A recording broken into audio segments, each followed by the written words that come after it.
Hey friends, இந்த வீடியோவில் நம்ம ரேஷன் கார்டு சம்மந்தமாக ஒரு முக்கியமான 3 அப்டேட் வந்திருக்கு. அதை பற்றின தகவல் தான் இந்த வீடியோவில் பார்க்க போகிறோம். முடிஞ்ச அளவுக்கு நிறைய பேருக்கு ஷேர் பண்ணி விடுங்க. என்ன அப்டேட் அப்படின்னு பார்த்தீங்கன்னா, ஃபஸ்ட் ஒன் என்ன அப்படின்னு சொல்கிறாங்கன்னா, 3 மந்த் பல்க் டிஸ்ட்ரிபியூஷன் அப்படின்னு சொல்கிறாங்க. அதாவது ஏப்ரல், மே, ஜூன் இந்த 3 மாதத்துக்கான ரேஷன் பொருளை ஏப்ரல் மாதமே வாங்கிக்கலாம் அப்படின்னு சொல்லி மத்திய அரசு கடந்த 23ஆம் தேதி ஒரு அறிவிப்பை வெளியிட்டிருக்கிறாங்க. தமிழ்நாட்டுக்கும் இது பொருந்தது.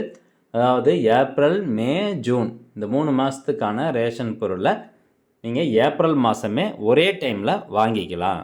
அதில் எந்தெந்த பொருள் நீங்கள் வாங்க முடியும்? இப்போ சர்க்கரை, பருப்பு எல்லாமே வந்து கொடுக்குறாங்களா அப்படின்னு கேட்டிங்கன்னா அப்படி கிடையாது.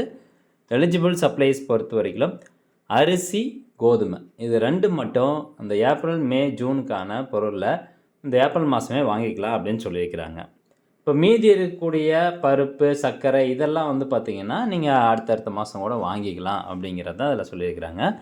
இது எதுக்காக இந்த மாதிரி சொல்லியிருக்காங்க அப்படின்னா, இந்த கோடை காலம் வருது, சம்மர் ஹீட் வந்து இருக்குது. அதனால் வந்து இந்த மாதிரி மக்களுக்கு முன்னாடியே ஒரு மாதம் 3 மாதத்துக்கான பொருளை ஒரே மாதத்தில் கொடுக்கும்போது அவங்க அடிக்கடி ரேஷன் கடைக்கு வர தேவையில்ல அந்த மாதிரி சொல்லியிருக்கிறாங்க.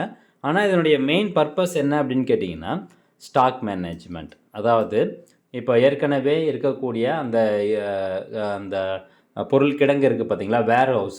ஸோ அங்கே நிறையா ஸ்டாக் வந்து இருக்குது, பழைய ஸ்டாக்ஸ் நிறையா இருக்குது. புதிய ஸ்டாக் உள்ளே கொண்டாந்து வைக்கிறதுக்கு இடம் இல்லை அப்படிங்கிற காரணத்தினால இந்த பழைய ஸ்டாக் எல்லாத்தையும் எல்லா மாநிலங்களுக்கும் அனுப்பிச்சி விட்ருக்குறாங்க. அனுப்பிச்சி விட்டு உடனடியாக அதை வந்து டிஸ்ட்ரிபியூட் பண்ண சொல்லியிருக்கிறாங்க.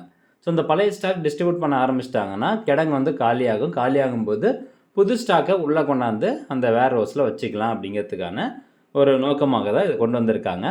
இப்போ வந்து வீட் ப்ரொக்யூர்மெண்ட் சீசன் அப்படிங்கிறதுனால, அதாவது கோதுமையினுடைய சீசன் அப்படிங்கிறதுனால கோதுமையினுடைய புதிய ஸ்டாக்கை கொண்டு வந்து நம்ம ஸ்டோர் ரூமில் வைக்கணும், மீன்ஸ் வேர் ஹவுஸில் வைக்கணும் அப்படிங்கிறதுக்காக இந்த மாதிரி அரிசி மற்றும் கோதுமை மட்டும் உங்களுக்கு பல்க் டிஸ்ட்ரிபியூஷன் சொல்லியிருக்கிறாங்க. அந்த 3 மாதத்துக்கான பொருள் நம்ம ஓட்டுக்காக வாங்கிக்கலாம் அப்படிங்கிறது தான். இப்போது இது நம்ம வாங்கினோம் அப்படின்னா கண்டிப்பாக நம்மளுடைய ரேஷன் கார்டில் மேண்டட்டரியாக ஆதார் கார்டு வந்து லிங்க் ஆகிருக்கணும் அப்படிங்கிறது தான். இப்போது எவ்வளோ பொருள் வந்து கிடைக்கும், அரிசி வந்து எவ்வளோ பொருள் கிடைக்கும் அப்படின்னா, இப்போ உங்களுடைய கார்டு வந்து PHHAAY அதாவது அந்தியோதயா அன்ன யோஜனா கார்டாக இருந்துச்சு அப்படின்னா ஒரு மாதத்துக்கு 35 கிலோ அரிசி கிடைக்கும். அதே வந்து PHH card, priority house hold கார்டுக்கு ஒரு பர்சனுக்கு 5 கிலோ ஒரு மாதத்துக்கு அரிசி கொடுக்குறாங்க. இப்போ உங்கள் கார்டில் 4 பேர் இருந்தாங்கன்னா 20 கிலோ வரைக்கும் அரிசி வாங்கிக்கலாம். அதே அந்த ரேஷன் கார்டில் 2 பேர் தான் இருக்காங்க, இது வந்து குடும்பத் தலைவர் உட்பட 2 பேர் தான் இருக்காங்க அப்படின்னா 10 கிலோ தான் அரிசி வாங்க முடியும். கோதுமை பொறுத்த வரைக்கும் இப்போ சென்னை இந்த மாதிரி மெயின் சிட்டிலாம் வந்து 10 கிலோ ஒரு கார்டுக்கு வந்து கொடுக்குறதா சொல்கிறாங்க.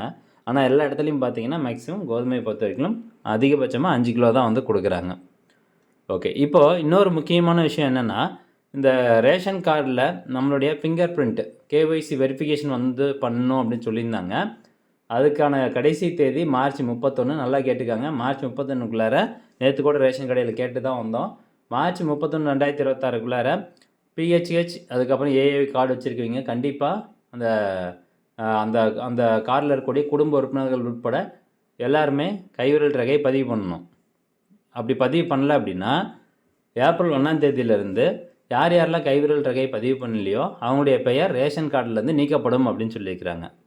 இப்போ உங்கள் ரேஷன் கார்டில் 4 பேர் இருக்காங்க, 4 பேரில் யாராவது ஒருத்தர் வந்து கைவிரல் ரேகை பதிவு பண்ணல அப்படின்னா அவங்களுடைய பேரை நீக்கிடுவாங்க.